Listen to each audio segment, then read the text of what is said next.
The rate of reaction is a measure of how quickly products are formed over time or reactants are lost over time. So you can also have it going in the opposite direction.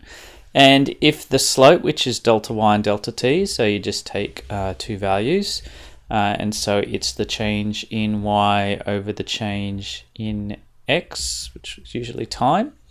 If that slope is very steep, then the reaction is happening very quickly. If the slope is not so steep, the reaction's happening very slowly. Now, the reaction usually curves off and looks like this in reality, and so we'll talk about in the next slide. So you need to just know that the rate is, as any rate is, it's per time. And so usually it is the change in products over time, although it could be the change in reactants over time. And just a caveat that if you're in junior science, you're probably doing average rate, which has an issue in that you don't know if the reaction is, hopefully it's before you get to here, so it's somewhere along here before the reaction's complete, because if you have a whole heap of different ranges, this one is actually reactants, so they're disappearing.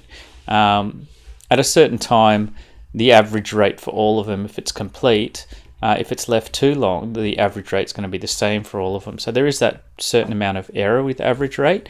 The second thing that's a problem with average rate is no matter how you've set it up, the concentration is decreasing and the temperature is probably increasing for most reactions. So you're not really controlling the temperature and you're not really controlling the concentration. And your experiment may be directly trying to do one of those, or it may not be trying to measure one of those, but you're still going to have that problem. So to solve that, we take the instantaneous initial rate of reaction, and usually it will go like this, or go like that, or go like this.